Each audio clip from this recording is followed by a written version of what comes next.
Hello and welcome to the Game Day Podcast with me, Sam Matterface, talkSPORT's chief football correspondent Alex Crook and European football expert Kevin Hatchard. All the fallout from the final day of the Premier League as Leicester and Leeds are relegated to the Championship. A thrilling day at Wembley as Luton Town will replace them in the Premier League next season after a thrilling penalty shootout win over Coventry at Wembley. We'll get Kev's verdict on the monumental collapse, the biggest choke maybe in football history, as Borussia Dortmund throw away the title in the Bundesliga. And when the dust has settled in the Premier League, we'll give out our end of season awards. It's all on the Game Day Podcast from talkSPORT.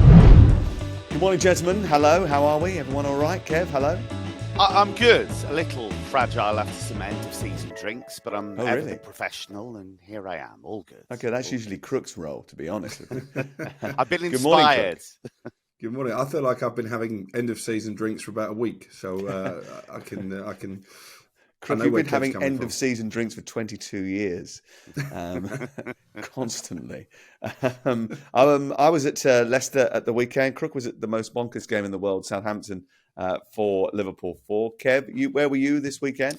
I was commentating on Schalke going down on Saturday, so they were beaten at Leipzig and went down. Massive football club that plays in blue. And I nearly sent down another massive football club that plays in blue on Sunday because I was commentating on Everton and their final day game for talkSPORT's international service. And what an extraordinary atmosphere. And in the end, what an extraordinary goal that kept them up. And they skirted very close to the edge, but they got there in the end. Yes, they did skirt very close to the edge. And it's something they've made a habit of doing. We'll get to that in just a second. Leeds United down, Leicester down. Leicester winning their game, but it's not enough because Everton won their match. And as a result of that, it was already out their hands. It's a debate that we had last week on the podcast when Dean Smith went on Monday night to Newcastle and decided that, a draw was going to be enough for them. It wasn't, because they did their business on Sunday and they still got relegated. What happens to him next? What happens to Leicester next? Leeds United will be looking for a manager as well. Sam Allardyce furious afterwards after they committed what he called professional suicide, losing a goal in the first 90 seconds of the first half and the first 90 seconds of the second half. Pretty poor, really, bearing in mind that they needed to try and win to have any hope of staying up. And, of course, that Everton game, which was so dramatic with that big goal from Abdoulaye Doucouré. No one really celebrating, no one too down afterwards. The Leeds fans, the Leicester fans, all seemingly quite accepting of the fact that they were probably going to be relegated. And Everton fans definitely not celebrating their success. So let's unpack the final day of the Premier League and look back on that scrape for survival. Abdoulaye Doucouré has just smashed into the bottom corner from 25 yards. Everton are staying up. Everton 1, Bournemouth 0. And 7 years after being crowned Premier League champions, Leicester City's fall from grace is complete. And Leeds United, after 3 seasons in the Premier League, are relegated back to the Championship. Well, the front page of the Liverpool Echo this morning, great big headline, just says survival. And then it says, but not success. A picture of Sean Dyche and the celebrations just as the goal went in, and the words, time for a change at Everton. And really, that's the narrative, isn't it, Crook? This has happened far too often. They've just about got away with it season after season. Yeah, I think it's spot on from the local paper. Our own Tom Rennie actually tweeted after game saying Everton will never, ever get relegated. And it does start to feel like there's an unwritten rule in football. It doesn't matter how close they skirt to the edge. When you were going through their previous great escapes, not just of the last few years, but of the Premier League era, they always seem to do just enough, Everton. They did it again. It wasn't a glorious victory. It was one they had to grind out. I actually thought Bournemouth, considering the horrible circumstances surrounding Neto and his absence from the squad and how that would have affected his teammates and the fact they had nothing to play for, I think they gave a really good effort.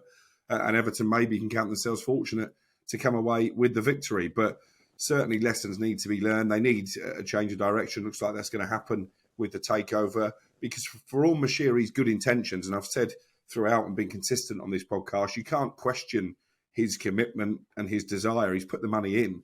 He's just spent it appallingly badly to assemble a bit of a ragtag squad. So whoever comes in now, they need to work out a different direction. I think Sean Dyche has earned the right to stay on now and lead them into this new era. But they have to make sure they're not in the same position next season, because surely their luck will run out.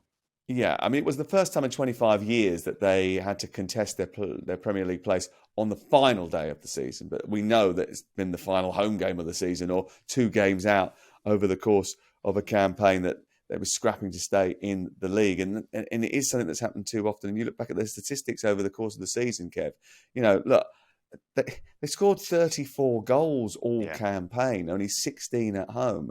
I mean, that's a paltry return for a squad. I mean, there's got no little talent in it. I mean, there is talent there. Yeah, there is talent there, but the stats are interesting, Sam, because as I was prepping for the game, every statistic was worst ever in the Premier League. Never lost 10 games at home before. I mean, it was a really dreadful season.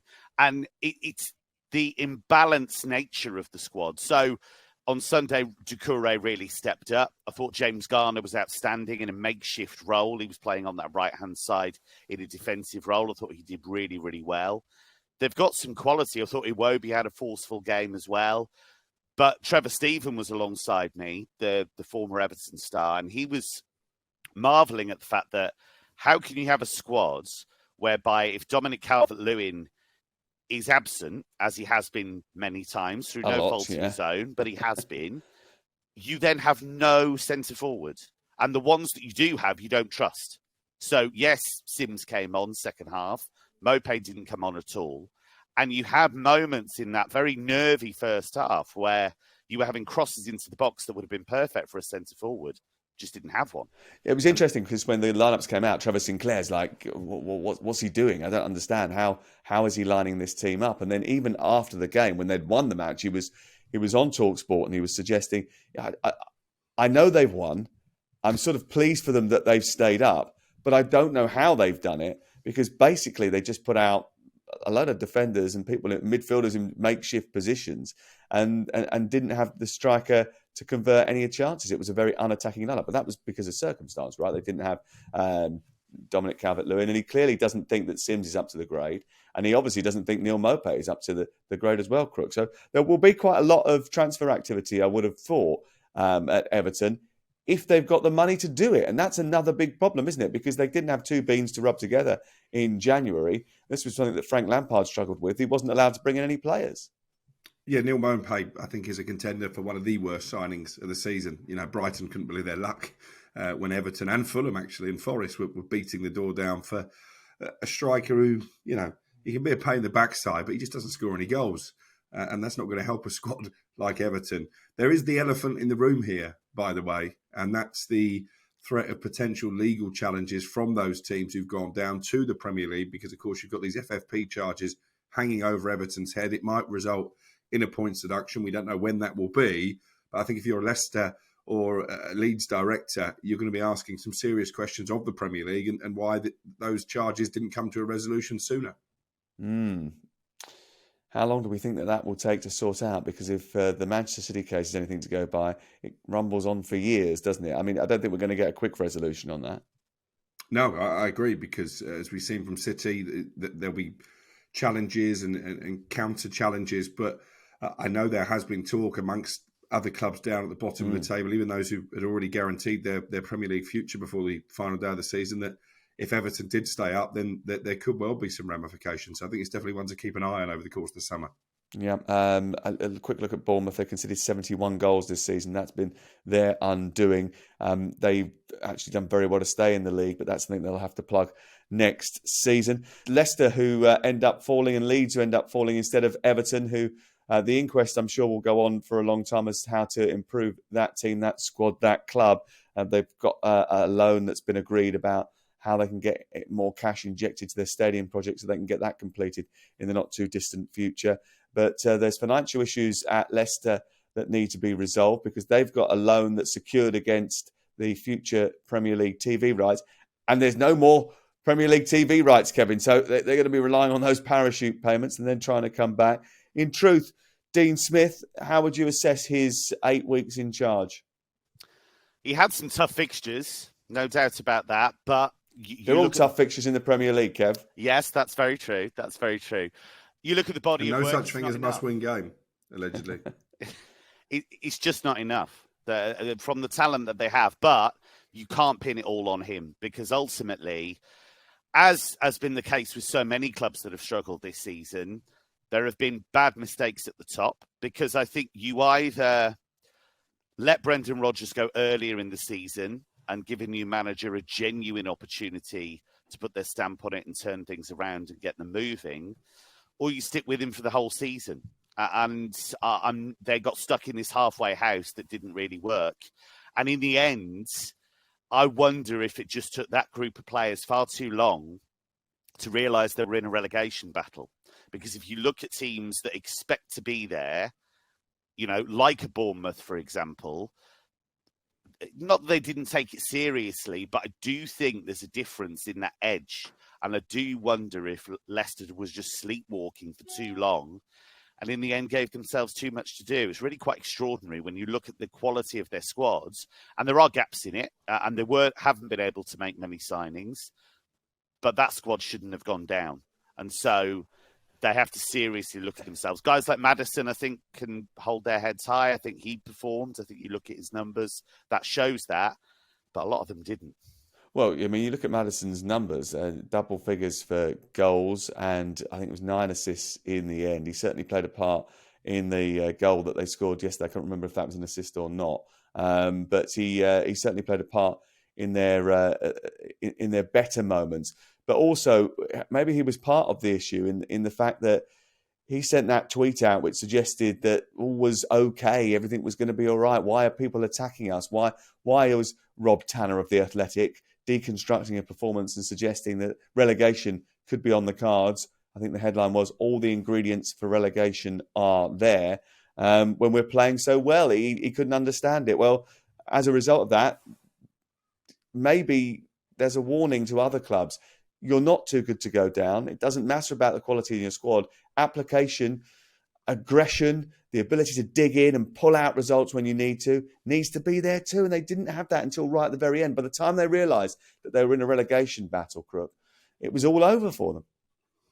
Yeah, and I think sometimes when teams go down, we can overanalyse, we can overthink it. I think if you look at Leicester, and I would say Southampton as well, the reason those two clubs have been relegated is basically because they both displayed a lack of character. Leicester, probably because they had this arrogance from top to bottom that they weren't actually under threat of relegation. But, you know, people like Yuri Tillemans, who's just let his contract run down, he was so poor when the going got tough for Leicester. You know, and this is one of their better players when they were winning FA Cups. He scored the winner in the final of the FA Cup when they were challenging for the top four.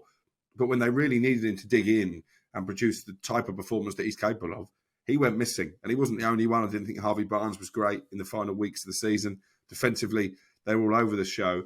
But I'd take their decline right back to the summer and that decision to let Kasper Schmeichel walk out and join Nice. You know, I think when he was working for television on one of their games towards the end of the season, you could see what the club still meant to him. That was a massive character they allowed to walk out the dressing room. Didn't replace him in terms of temperament or quality, because both their goalkeepers were rubbish when it comes to Premier League. Southampton as well.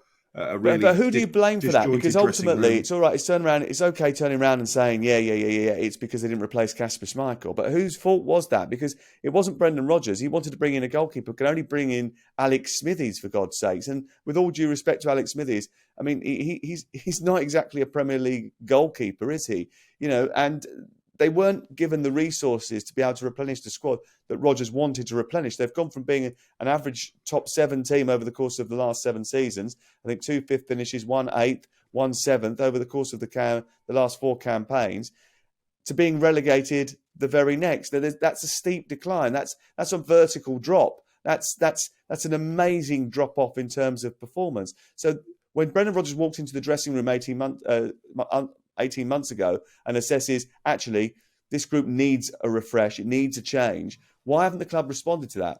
Is it financial fair play? Is it because they got hit during the COVID pandemic with the duty-free business wasn't working as much for them, so they lost a lot of money behind the scenes, the King Power Group? Or is it because actually there's something else going on that we're not entirely aware of? What is interesting, because I think they did get hit during COVID, but then, as you know, I'm a keen horse racing fan, and their horse racing stable is still in really decent nick. So clearly they're still investing in that part of their sports franchise, if you like. But slowly but surely they did let that Leicester squad fall into a state of disrepair. Brendan Rodgers is not blameless, because you look at some of the players that he did spend money on.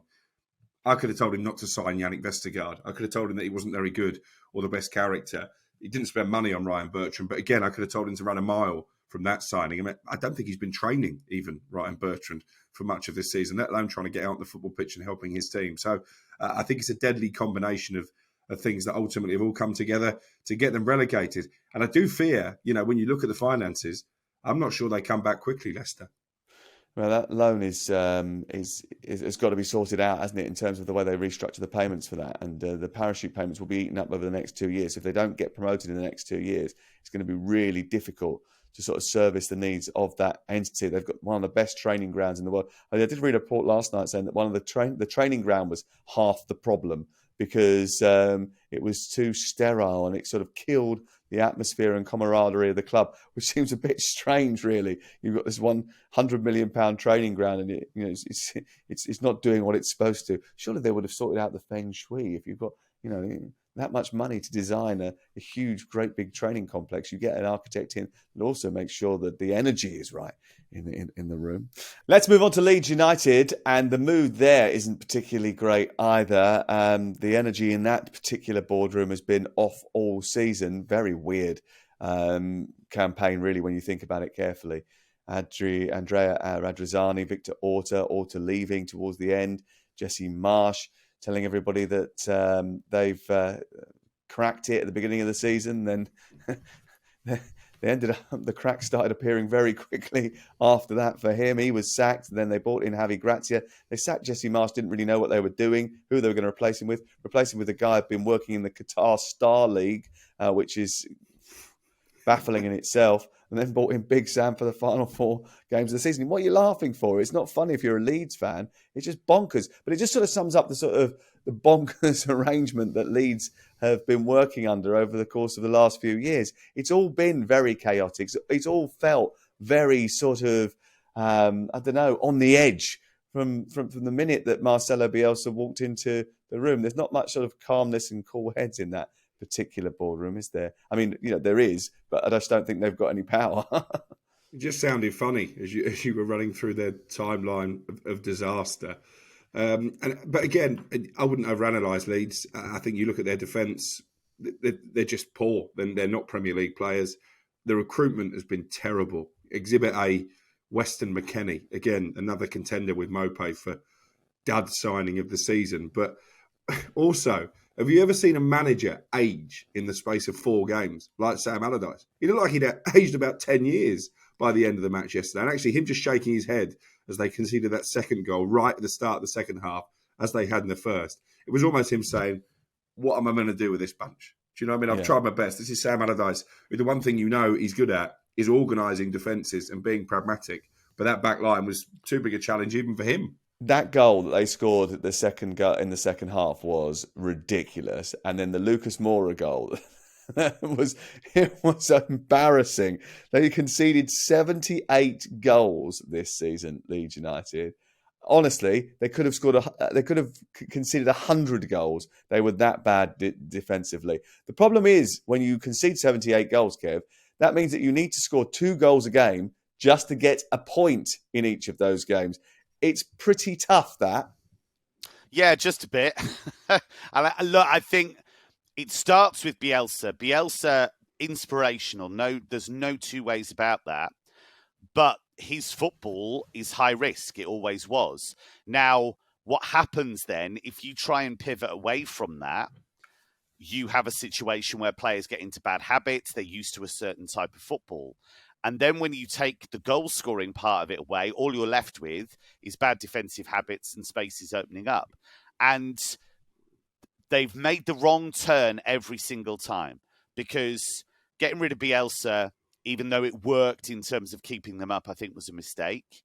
Jesse Marsh coming in was a mistake. But then, if you're going to have Jesse Marsh, you don't go out and bring in a load of players that he wants and he's worked with and then bin him just days after the transfer window. That was so shuts. strange. That was It such a makes no strange thing to do. sense. But that just sort of sums up the chaotic ownership, doesn't it? You know, I know there's sort of the 49ers are about to come in and take over. Victor Orta wasn't a popular figure for a very long time. He was a sporting director that never seemed to realise that you have to sign midfield players in order to protect a defence. Otherwise, you're going to be in a spot of bother. They signed Jorginho Ruter for £35 million from Hoffenheim. He didn't really score too many goals when he was in the Bundesliga.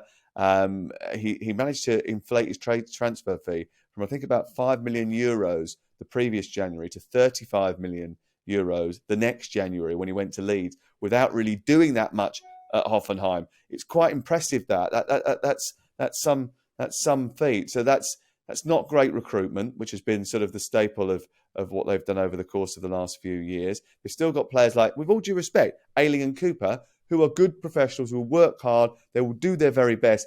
But you would have thought by now, on the journey that Leeds have been on, Crook, that they would have upgraded those positions. Yeah. And again, they did spend money. They just spent it poorly. I mean, the Ruter one, I think it stinks, to be honest, that Ruter signing. You know, when you got a record signing whose only contribution is to score a goal in an under-21 cup final, I think Leeds fans have got to ask some serious questions about that one. I mentioned Weston McKennie. They signed a lot of players that were known to Jesse Marsh to fit his style of play, and they sacked Jesse Marsh shortly after the transfer window had ended. So again, you look at their decline, a lack of quality, poor decisions from the top. I think arguably the four worst run teams in the Premier League, if you take Chelsea out of the equation because they've just been bonkers, but the four worst nearly run got teams down there. in the They Premier nearly League got down there. They did their best. filled the bottom four places. And the better run clubs are the ones that have stayed up. You look at Bournemouth, they decided to part company with Scott Parker there early. You could argue they decided to part company with Scott Parker before the Premier League season had even begun, and he gave them the perfect excuse to do so. They got Gary O'Neill in. There was a bit of noise from some section of the fan base when he wasn't winning games after the World Cup to get rid of him. Bill Foley was never going to do that, and ultimately they've reaped the rewards for it.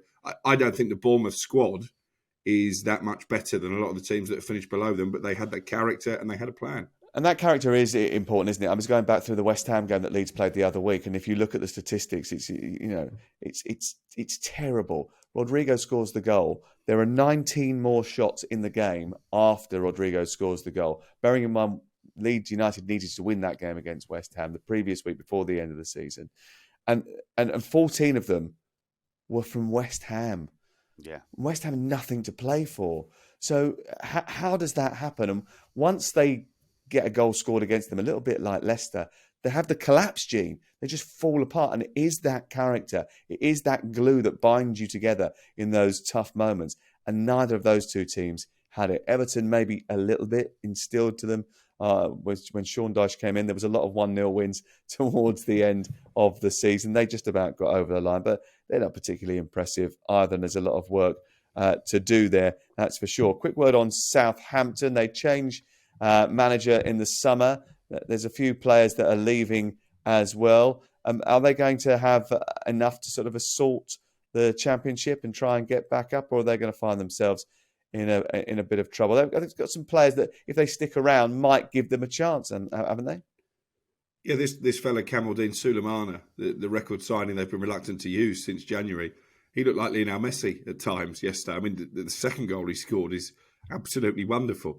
So if they hang on to him, you've got to think that he'll do a good job in the Championship. I think the goalkeeper Bazunu probably will benefit from a year in the second tier, having been promoted too early. They're going to lose players. James Ward-Prowse, I think, made it pretty clear with his lap of honour at the end that he's going to leave. Be interesting to see what type of club he pitches up at. I think Romeo Lavia will go for decent money.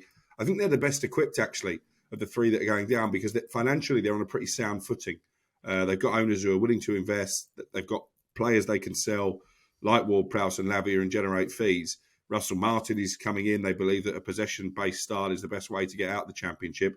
If they make the right decisions with recruitment, and they haven't done so far, Sport Republic, I think they've got a great chance of bouncing straight back. A possession-based way of playing is not necessarily the best way to get out of the Championship, as Luton displayed on Saturday, and we will look back on that Championship playoff final in just a second, although Burnley probably will argue with me on that. Quick word on Aston Villa, Kev, who've done a terrific job, and we should pay tribute to Unai Emery. I said earlier in the season that he hadn't blown me away in February when he first came into the club.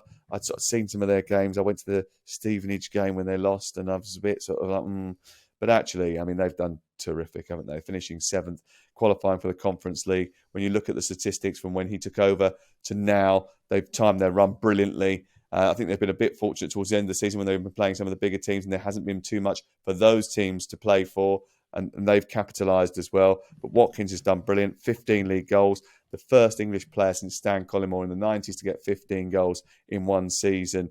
The first English player to get 15 goals for Aston Villa in the league since David Platt, which is quite some achievement. But he'd scored a lot of goals, failed to score in the last 6, then popped up with a goal yesterday. It's a great achievement from Unai Emery. Yeah, it is. And we spoke about him when he first came in. I felt at the time this is an elite manager coming in, their most important signing in many ways, and he's just liberated that team. Because the irony is, people would think, he's very rigid in what he does, he's very organised in what he does, but they've actually looked a lot more dangerous under him than they did under Steven Gerrard, who I think got a bit stuck, and I think there were certain players who really didn't get moving under him. Ramsey, I think, is the perfect example of that. I think he's a brilliant player. Wow. I did write a note actually yesterday talking about, I was preparing for a thing I'm doing on Manchester United in the week, and I was looking at where they need to improve. And I thought Jacob Ramsey would be a great signing for Manchester United. It's the kind of signing that Manchester United used to make. One of those good young players that has emerged very quickly and plays very well for another club sort of further down the league. And then they pinch him and they take him on. A bit of a sort of Paul Ince signing from back in the day. He's a terrific player, that Jacob Ramsey. Yeah. I think he needs the opportunity to flourish at maybe a higher level. Maybe Aston Villa can achieve that with Unai Emery. Let's take a look back on that Saturday's action in the Championship playoff final as Luton join Sheffield United and Burnley in joining us in the Premier League next season. Right-footed and blazing it over the top of the crossbar. It's over for Coventry, and Luton Town are back in the big time. I've got to try and enjoy this moment because, it doesn't happen often. I don't think it's really settled in quite yet. It might take a few days, but it's great. It does feel good. Well, it was going to be remarkable whatever side came up because of the story attached to both of them. Coventry being homeless, not having the ability to play at the beginning of the season because of the pitch issues. They were 64 days on the bottom of the Championship and then almost got to a position where they could get into the Premier League. Then you've got the journey from Luton, the joint fastest rise from 9 years from non-league football into Premier League football. Remarkable. And it was a very strange game, wasn't it? In that it was great at what they both do. Luton booming balls into the box. Are they going to be able to do that in the Premier League, Crook? Well, it'll be a culture shock for a lot of the aristocrats in the Premier League, as will Kenilworth Road. It's a cliche, but I think that could be their biggest asset because big clubs are not going to like going there. It's going to be like a cup tie every week. Do I think they'll stay up, Luton? Probably not, to be honest. But, it secures the future of the football club with those parachute payments and the riches that come with being in the Premier League. So it's an absolutely wonderful achievement. I love the fact that Rob Edwards has made Watford look absolutely ridiculous with their decision to get rid of him. And I like Rob Edwards' story, actually. I'm going to sit down with him over the summer and record an in-depth interview because his journey has been very interesting. There were times in his coaching career when he was working for free just to get himself on the ladder. He genuinely feared after what happened at Watford that maybe the phone wouldn't ring and he wouldn't get another club. And here he is as a Premier League manager. And you look at Perry Radakampanzu as well, first player to play in all 5 divisions. He will be next season for the same club. It's just a wonderful story. And, the fact the fans helped save them after they were docked 30 points. This is what football is about. This is what makes the English pyramid so unique and why it should be protected. Yeah, and I started my commentary actually on Saturday of this game saying exactly that. This game, if ever a game sort of identified or illustrated why the football pyramid needed to be cherished, it is this particular match because it shows these two teams have come such a long way in such a short space of time in order to actually have that dream of playing in the Premier League. Lots of memes flying about away days at Kenilworth Road. They're going to do £12 million worth of work on the stadium. They're going to knock down one of the biggest features of Kenilworth Road, if you haven't been there, is the fact that on one side of the pitch there's just no stand and just a load of what looks like double glazing showrooms. They're executive boxes that were built in the 80s. It looks dreadful, it really does. But they're going to knock all of that down and they're going to put a new stand in, and it's going to have like different facilities, media facilities, gantries, all the kind of stuff that you need for the Premier League. And it's going to take the capacity up a little bit as well. So I think it'll probably be about 11, 12,000 now instead of just the 10 that currently can get in there. I mean, it is a sort of romantic thing that maybe the last season that it gets, or the last couple of seasons it gets, will be in the Premier League. If I was Luton Town, I wouldn't. I mean, looking at the squad they've got, they haven't got a great deal of experience. So in terms of Premier League experience, it's going to be costly to try and replenish that and try and get some older heads and more experienced Premier League quality into the dressing room. I'd bank a lot of that money and think about the infrastructure. I think it's going to be difficult for them to stay up. Rob Edwards will give it a good go because he's a brilliant manager and he's a really good coach. But ultimately, it's going to be very, very difficult. But this is going to be a great experience for Luton, right, Kev? Yeah, you come up, you take a swing at it, but you don't overspend. I think that's the key. And I think what really came out of all the interviews afterwards was that it's a really tight-knit group. And I know it's easy to say that, and people do say that, oh, you know, I love this squad, blah, blah, blah. But you really sensed it. And obviously what happened to Tom Lockyer, you know, collapsing on the pitch, that was obviously something that could have really upset and unbalanced that team.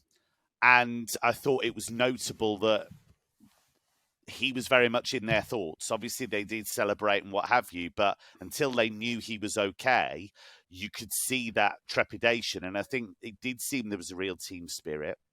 And it's about not fracturing that by making too many signings, making the wrong signings. They've obviously recruited incredibly well, and they have to continue to do that. So I think it's about striking that balance. Yes, you want to be competitive. You don't want to be embarrassed, but you don't want to bet everything on trying to stay up because it is going to be a really hard road. Let's hear from Rob Edwards on his sacking from Watford and his journey over the course of the season. I know football's not always like this, but that's 2 promotions in the first 2 years of management. And but all I know is with those 2 promotions has been one thing in common, and that's really good people. So I'm thankful to a lot of people because you don't achieve anything on your own. These players are incredible. The board, so supportive. The staff are amazing. I've got to say well done and congratulations to Nathan Jones as well. He played a huge part in this club's rise. John Still, the promotion from the National League, Mick Harford, the recruitment team. There's so many people, too many people to mention now. But it's great that we're here now riding that wave. But where the club was to where we are now, I mean, it is an amazing journey. It was weird, actually, because he obviously broke down in tears about the Tom Lockyer situation after the game on Sky.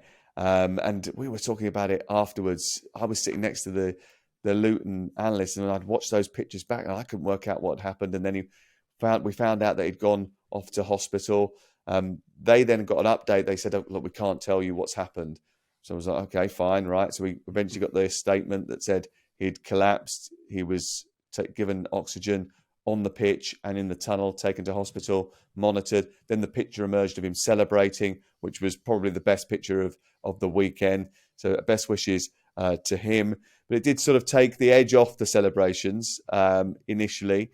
I do think Luton themselves deserve a lot of credit for the way that they have sort of handled the whole situation in terms of their rise back up through the leagues. They've sort of embraced their quirky home. They've embraced the fact that they aren't the most purist of football playing clubs either. They do play long ball, physical football. But that's an art in itself, right? Getting people in the box, making sure that you choreograph great set pieces, come up with chances that are crafted from the second and third phase. If you don't get the initial one in, that takes time and effort to organise, but also the art of being physical, big, powerful, and not fouling players every time the ball goes in the box, because that too you need to be able to control.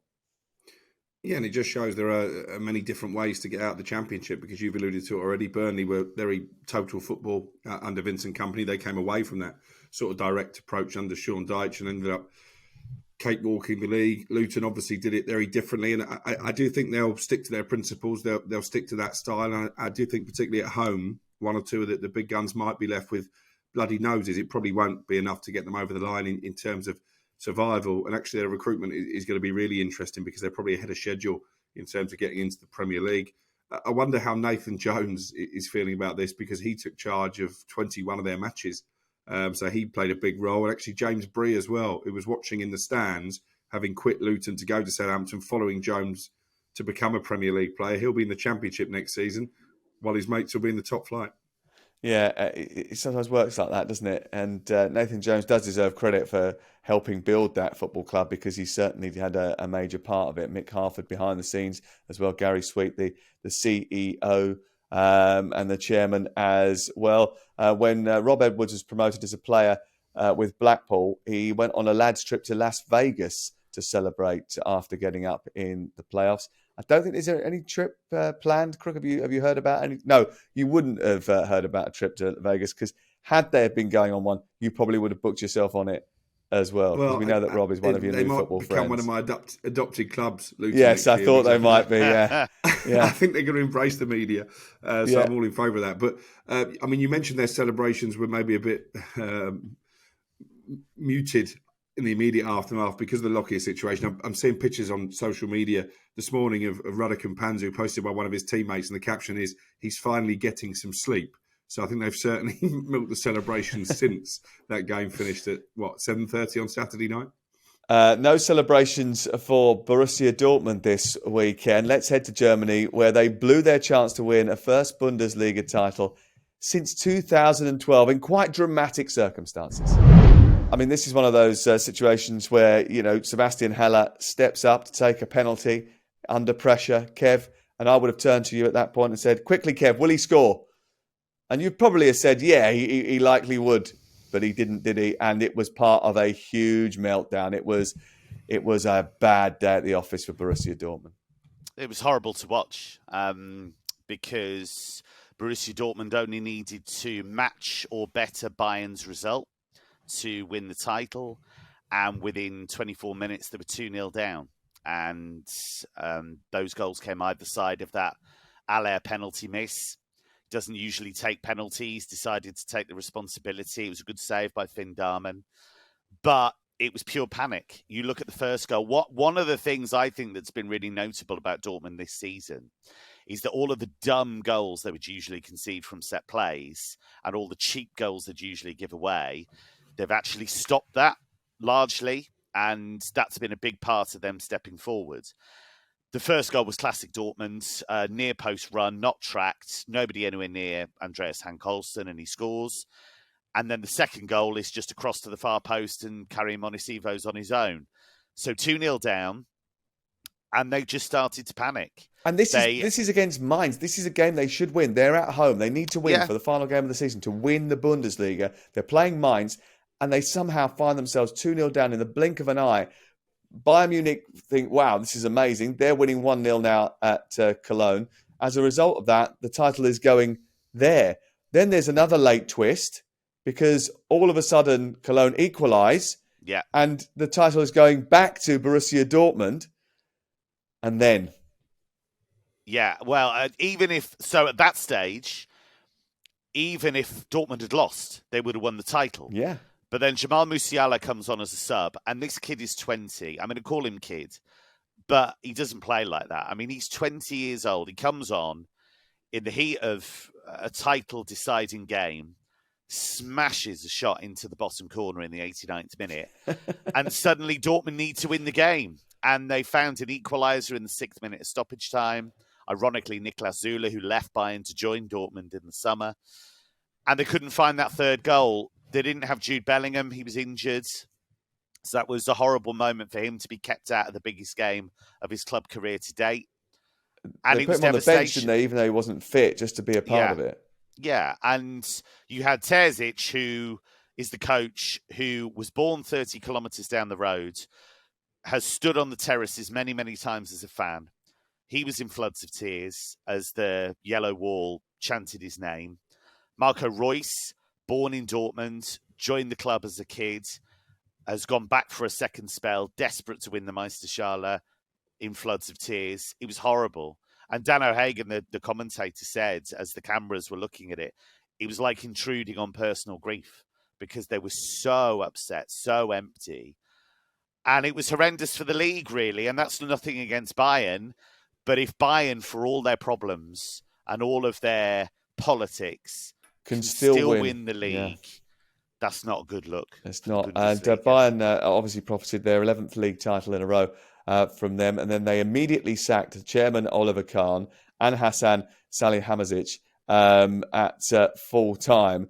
The reason being they obviously were just unhappy with the way that the club had been run over the course of the season. I don't know what that means for Thomas Tuchel, by the way. I think it strengthens his position, Sam. You do? Potentially. Okay. That's interesting. There was a big debate in Germany afterwards about what does Tuchel do now, because Didi Hamann, who was working for Sky, said he felt that actually Tuchel might walk because the people who brought him into the club suddenly weren't there, and he might feel that it was a good time to go. I wonder about that, because I think if he does stay, suddenly he's got a lot of power, because what they've done in terms of the CEO position, they've got rid of Oliver Kahn, who's obviously somebody with a big football reputation, and replaced him with a numbers guy, really, and Christian Dreesen.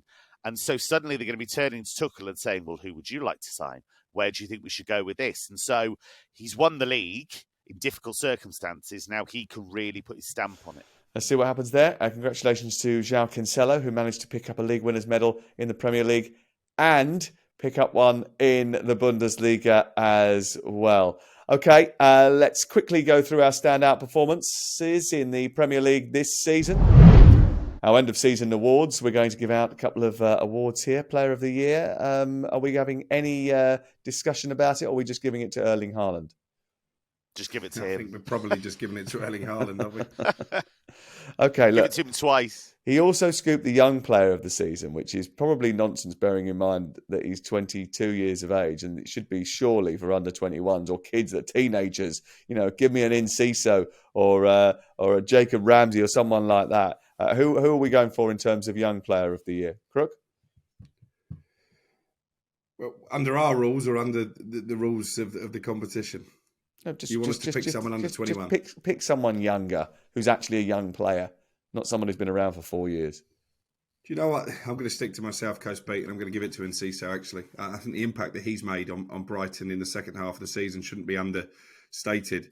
And actually, the impact he's made on convincing Roberto De Zerbi that Brighton know what they're doing in terms of their recruitment, because there were one or two whispers in January that maybe he wanted to bring his own players in, and then he saw this kid Enciso in training and thought, actually, Tony Bloom knows what he's all about.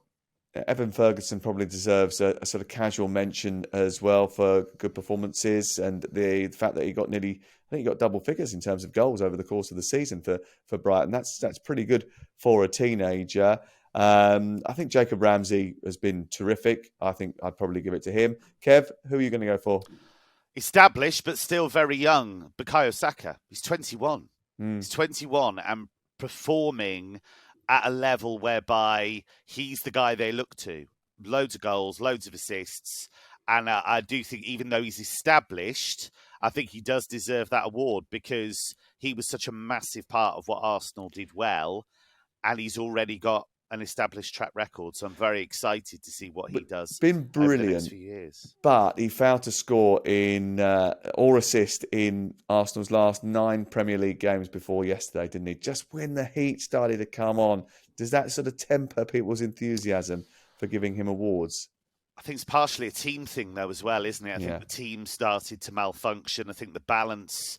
The interesting thing about them was as soon as Saliba got injured, they really started to struggle. And you saw... Partey lost form at the same time, didn't he? I mean, he started to go on and wander and leave gaps, and that caused them a real issue. Manager of the season, Arteta will be nominated, I'm sure. Pep Guardiola may win the treble. Crook, you probably have to give it to him, wouldn't you? Well, I put up Gary O'Neill when we did this on the boot room, and you're right. You know, Guardiola obviously is a top candidate, but and you're going to jump on me here. I think there's a case for Erik Ten Hag. They finished third, Manchester United. Having lost their first 2 games. They're in 2 cup finals. They've got the first trophy for 6 years. There's all this up to uncertainty Ronaldo around the takeover. I don't think he could have done an awful lot more in his first season. I think he won more games in his debut campaign than any Manchester United manager in history. I think he's been brilliant. They did play more games than any Manchester United manager in history, to be fair. They played 61 matches, I think, and he won 41 of them. So well done to him. That's quite a... Who had them finishing above Liverpool and Chelsea at the start of the season, and Tottenham? Not after 2 games, that's for sure. Yeah, but it's Manchester United, Crookie. He's not taken Coventry and made them... He didn't take over Brighton and not getting their first 5 games, didn't win in any of the first 5 games, and then finish 6th and take them to Europe, which is probably worth a mention. Roberto De Zerbi, who's done a terrific job. I think he's probably the one I would nominate, although I think Eddie Howe has done a terrific job to take a team from a side that was struggling against relegation to now playing in the Champions League for the first time in 20 years. So you've gone for De Zerbi, have you? Okay, thank you very much. Cheers for listening throughout the season. We'll be back very shortly. Sevilla Roma is on the talkSPORT Network this week. The Europa League final Wednesday night. We've got the FA Cup final on Saturday as well. We'll be back after that to review what happened and give Manchester City a big clap, I think, for maybe getting 2 planks of their treble, Crook. Are you looking forward to that game? Are you going to that one? Because you're following City now, aren't you? You're going to Istanbul and all that. You're sort of like half red, half blue. Definitely not half red, half blue, but I am working at both games. And I've got this premonition. I've been saying it as a joke, but the more I say it, the more I think it will come true. Manchester United 1, Manchester City 0. Wout Weghorst to pop up with a winner. There you go. Get your money on that. Okay, yeah. Yesterday he said it'll be 1-0 Everton against Bournemouth. Michael Keane to score the goal. I've got the team sheet. I've got on the bench. I got the score right. Oh, it wasn't that difficult. They've won every game that they've won since Sean Dyche took over, 1-0, apart from the 5-1 at Brighton. Thank you very much for your contribution. I will see you very shortly. Remember, this week on talkSPORT, more live football than anyone else.